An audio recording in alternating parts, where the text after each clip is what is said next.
So alongside the website, you've got your music as well, and you're over here at the moment, you're promoting your new single, I Love My DJ. Tell us a bit about the song and how that came about.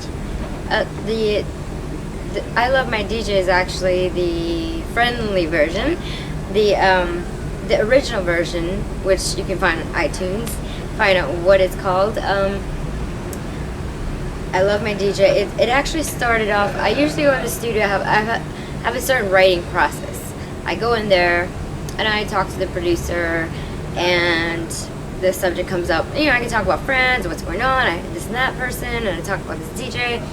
So the producer's like, why don't we write about that? I was like, oh, okay. So then I thought about the beat, and then I said, okay, well, I really love the song right now. At the time, I said, I really love A Milli from Lil Wayne. It's like, a milli, and I said, I want that 808 subwoofer sound, really deep bumping bass sound. So then the producer's like, all right. So we got a little bit of that, but then he made it a little faster.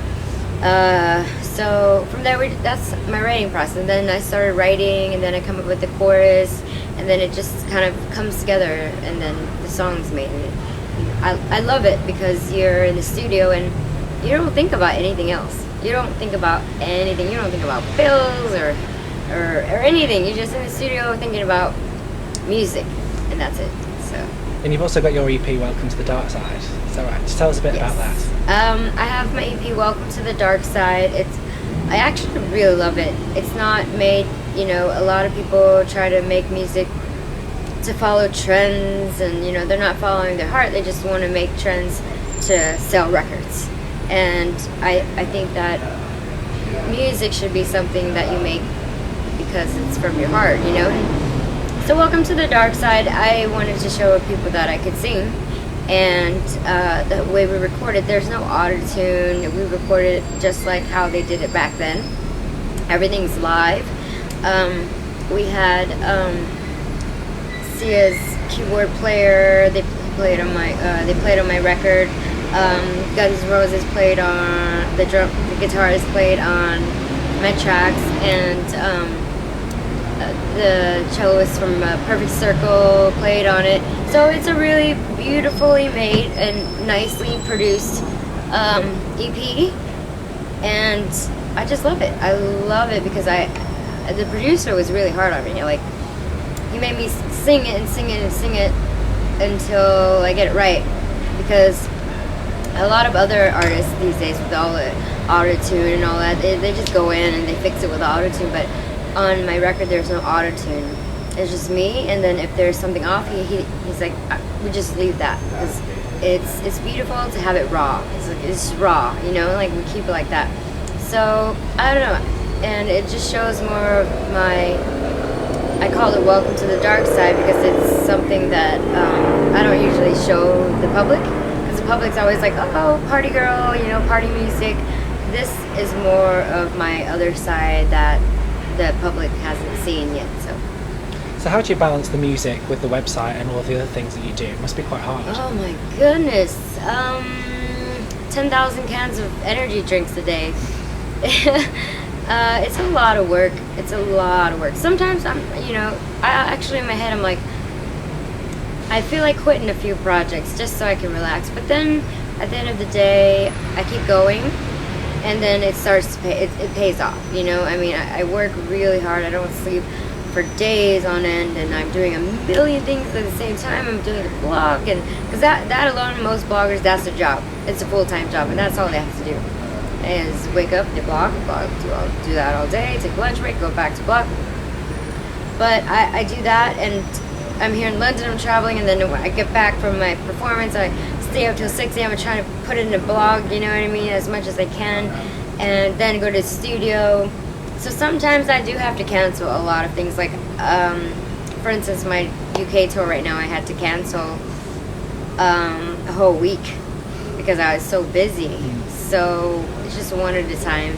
I take things one at a time as much as I can, but I'm very a workaholic, because if I stop at the time when I'm working, I complain, but then when I stop, I'm like, oh god, I'm so bored. You sound the same as me.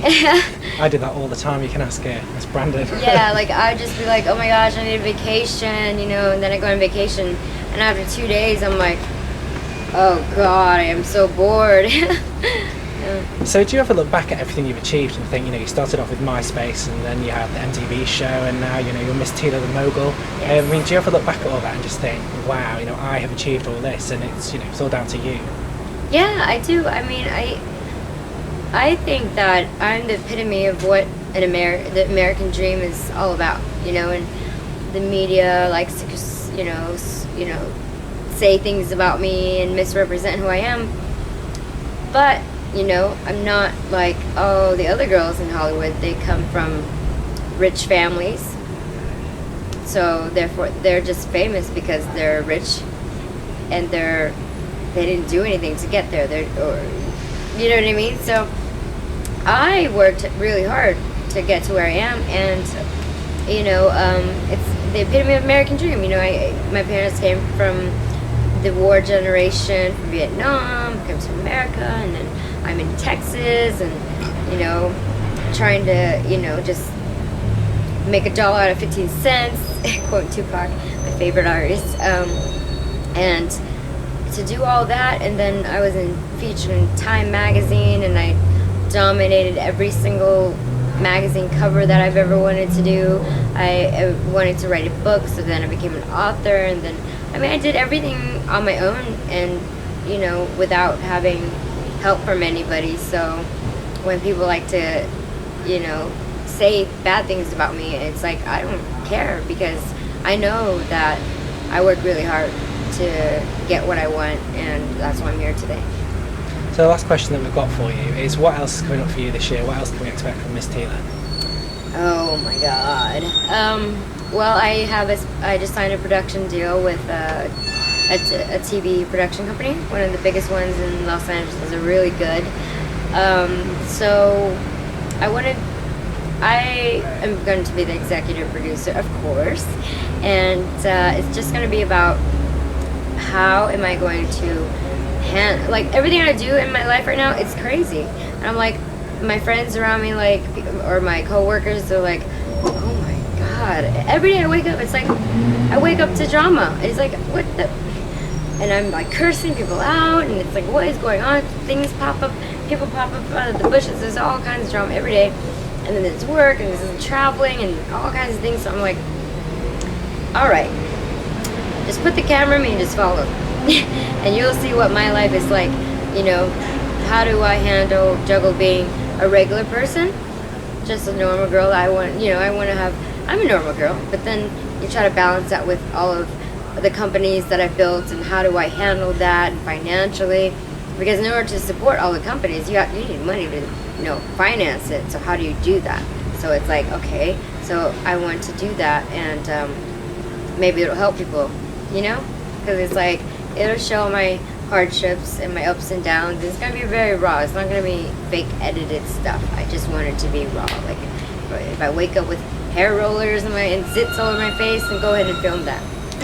I look forward to seeing it. Yeah, it's gonna be fun.